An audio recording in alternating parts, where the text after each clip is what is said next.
ಆಮೇಲೆ ಮೂರನೇದಾಗಿ ಈ ನಮ್ಮ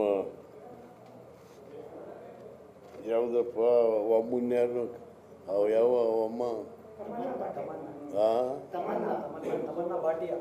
ತಮನ್ನಾ ಭಾಟಿಯಾ ಅಂತ 6.5 ಕೋಟಿ ಅಲ್ರಿ, 6.5 ಕೋಟಿ ಒಳಗೆ. ಅಯ್ಯೋ ದೇವ, ನಮ್ಮಲ್ಲಿ ಎಂತೆಂಥ ಹೆಂಗಸರವ್ರೆ ನಟಿಯರು. ಐಶ್ವರ್ಯ ರೈ ನಮ್ಮ ಕನ್ನಡದವಳು, ನಮ್ಮ ರಚಿತಾ ರಾಮ್ ಇದ್ದಾರೆ, ಆಮೇಲೆ ನಮ್ಮ ಮಂದಣ್ಣ. ರಚಿತಾ ರಾಮ್ ನ್ಯಾಷನಲ್ ಹೀರೋಯಿನ್ ಅಲ್ಲ ಸರ್? ಅಲ್ಲಪ್ಪ, ರಚಿತಾ ರಾಮ್ ಅಂತ ಆ್ಯಕ್ಟ್ರು. ಅಲ್ಲ, ಈ ಥರದವರೆಲ್ಲ ಇದ್ದಾರೆ ನಮ್ಮಲ್ಲಿ, ಕನ್ನಡಿಗರೇ ಇದ್ದಾರೆ. ನಿಮಗೆ ಐಶ್ವರ್ಯ ರಾಯ್ ಕನ್ನಡದವಳಲ್ವೇ? ನಮ್ಮ ಎಂಥದ್ದು ಮಂದಣ್ಣ ಇದ್ದಾರಲ್ಲ ಎಮ್ಮ,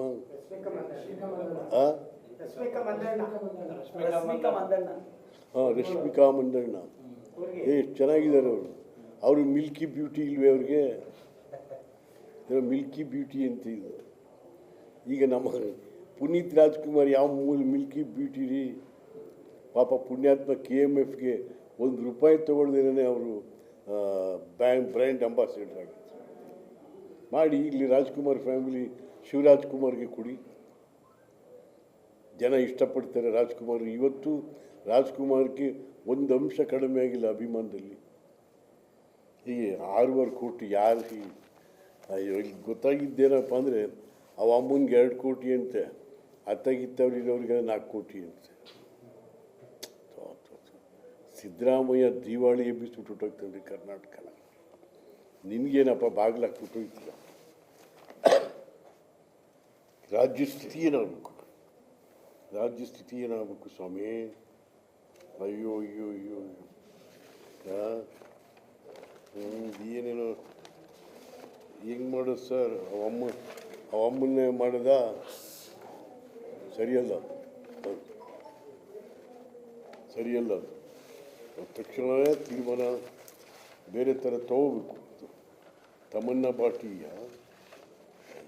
ಮಿಲ್ಕಿ ಬ್ಯೂಟಿ ಅಂತೀವಿ, ಆದ್ದರಿಂದ ಅವಳನ್ನ ತಂದಿದ್ದೀವಿ ಅಂತ ಈ ಮಂತ್ರಿಗಳು ಕೆಲವರೆಲ್ಲ ಹೇಳ್ತಾವ್ರೆ. ಆ ರೀತಿಯಾಗಿ ಐಟಮ್ ಸಾಂಗ್ಗಳು, ಒಂದು ಐಟಮ್ ಸಾಂಗ್ ಎಷ್ಟು ಕೊಡ್ತಾರೆ? 1 ಕೋಟಿ ಕೊಡ್ತಾರೆ ಅಷ್ಟೇ.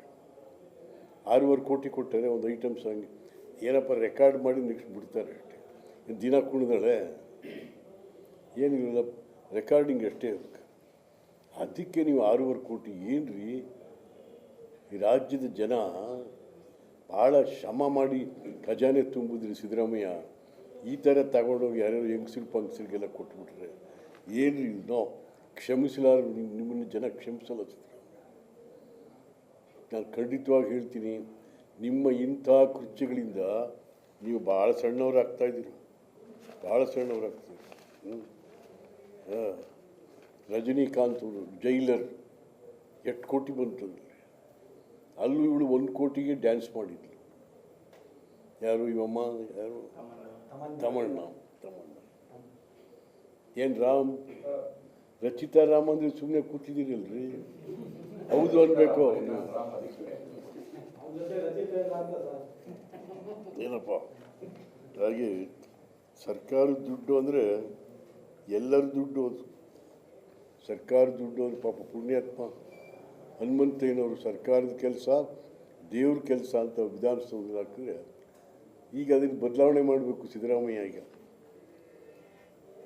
ಸರ್ಕಾರದ ದುಡ್ಡು ಎಲ್ಲರ ದುಡ್ಡು, ಸರ್ಕಾರದ ಕೆಲಸ ಯಾರ ಕೆಲಸವೂ ಅಲ್ಲ. ಅದು ಹಂಗೆ ಬದಲಾವಣೆ ಮಾಡ್ಕೋಬೇಕು. ಬನ್ನಿ ಸರ್. ಹನುಮಂತಯ್ಯನವರು ಏನು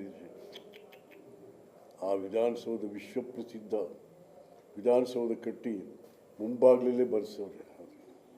ಅದನ್ನು ಯಾರು ಓದ್ಬಿಟ್ಟಾರೋ ಏನೋ ಅಂತೇಳಿ ಆ ಮುಂದ್ಗಡೆ ಬಾಗಿಲನ್ನೇ ತೆಗಿಯೋಕ್ಕಿಲ್ಲ, ಎಲ್ಲ ಹಿಂಗೆ ಆ ಕಡೆ ಬಾಗಿಲಿಂದ ಬರೋದು. ಈಗ ಸರ್ಕಾರದ ಕೆಲಸ ದೇವ್ರ ಕೆಲಸ ಅಂತ ಹಾಕಿದ್ದಾನೆ. ಈಗ ಏನು ಹಾಕಿದೆ? ಸರ್ಕಾರದ ದುಡ್ಡು ಎಲ್ಲರ ದುಡ್ಡು, ಸರ್ಕಾರದ ಕೆಲಸ ಯಾರ ಕೆಲಸವೂ ಅಲ್ಲ. ದೇವ ದೇವ ದೇವ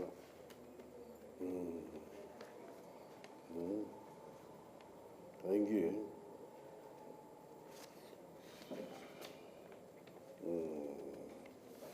ಆಯಿತು. ಈಗ ನೀತಿ ಆಯೋಗನೂ ಆಯಿತು.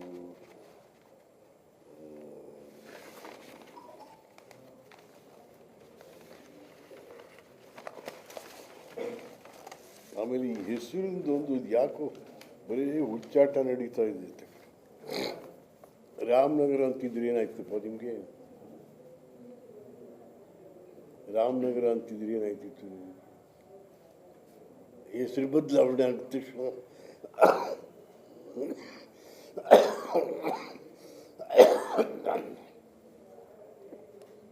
ಇನ್ನೆಲ್ಲಕ್ಕೂ ಕೂಡಿ ನೈಋತ್ಯ ಬೆಂಗಳೂರು, ದಕ್ಷಿಣ ಬೆಂಗಳೂರು, ಉತ್ತರ ಬೆಂಗಳೂರು ಯಾರು ಕೊಟ್ಬಿಡಿ. ಮತ್ತು ಬೆಂಗಳೂರಿನ ಹೆಸರು ಎಲ್ಲಾದರೂ ಕೊಡಲಿ. No, this not fair on the part of the government. ಅದಲ್ಲ, ಏನು ಒಬ್ಬೊಬ್ಬರು ನಂತರ ಹುಚ್ಚಾಟಗಳು. ಅಯ್ಯೋ ರಾಮ ರಾಮ ರಾಮ.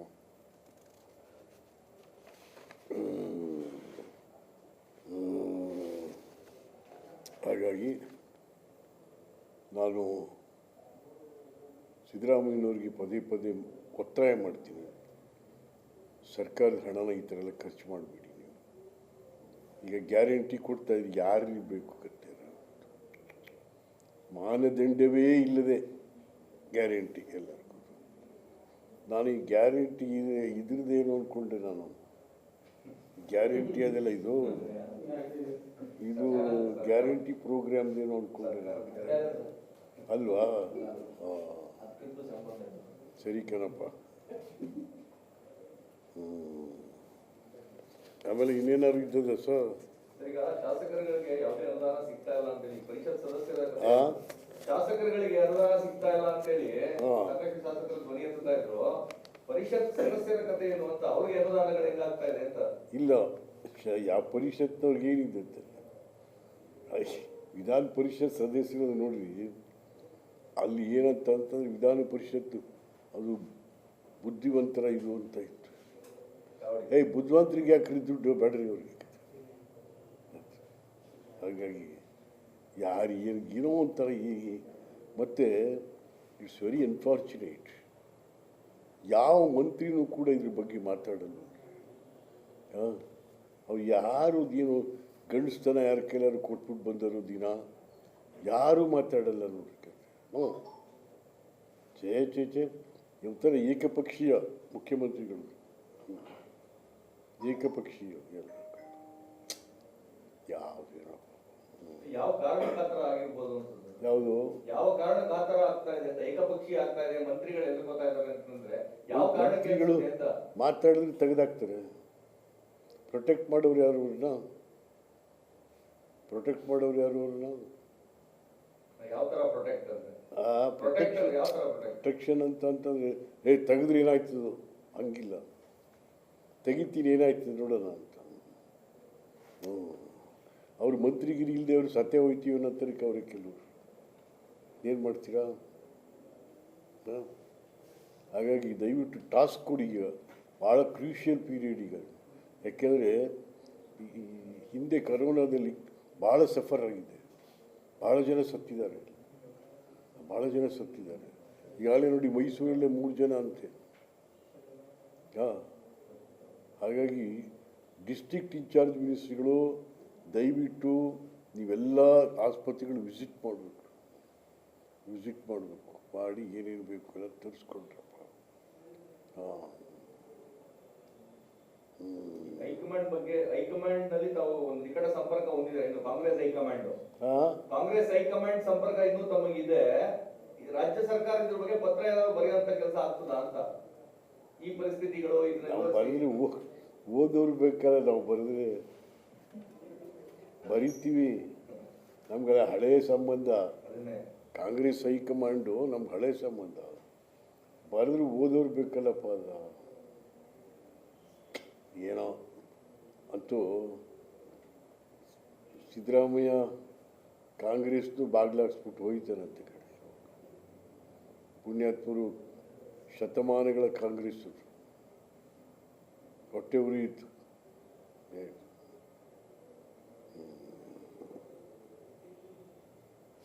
ಏನು ಮೈಸೂರಿಗೂ ಏನೂ ಇಲ್ಲ, ಮೈಸೂರಿಗೂ ಏನಿಲ್ಲ. ನೀವಿದ್ದ ಕಾಂಗ್ರೆಸ್ ಹೈಕಮಾಂಡ್ಗೂ ಈ ಕಾಂಗ್ರೆಸ್ ಹೈಕಮಾಂಡ್ಗೂ ಡಿಫ್ರೆನ್ಸ್ ಏನು ಕಾಣಿಸ್ತಾ ಇದೆ? ಹೈಕಮಾಂಡ್ ಅಂದರೆ ಒಂದು ಗೌರವ ಇತ್ತು, ಹೆದರಿಕೆನೂ ಇತ್ತು, ಗೌರವನೂ ಇತ್ತು. ಈಗ ಹೆದರಿಕೆನೂ ಇಲ್ಲ, ಗೌರವನೂ ಇಲ್ಲ.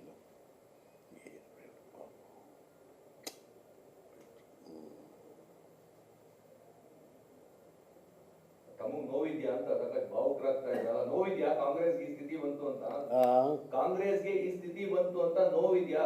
ಸಾಕಷ್ಟು ಭಾವುಕರಾಗ್ತಾ ಇದ್ದೀರಾ. ಅಲ್ಲ, ಈಗ ನಾನು ಕಾಂಗ್ರೆಸ್ಸು ದಳ BJP ಅಂತಲ್ಲ, ಯಾವುದೇ ಒಂದು ರಾಜಕೀಯ ಪಕ್ಷ ಭಾಳ ಉತ್ತುಂಗಕ್ಕೆ ಹೋಗಿ ಕೆಳಗೆ ಬಿದ್ದು ಹೋಗ್ಬಿಟ್ಟಾಗ ನೋವಾಗುತ್ತೆ.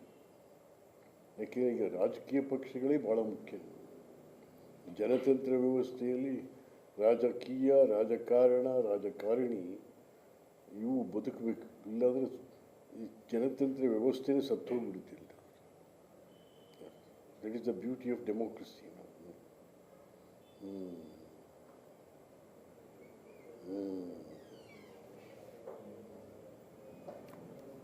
ಯಾರು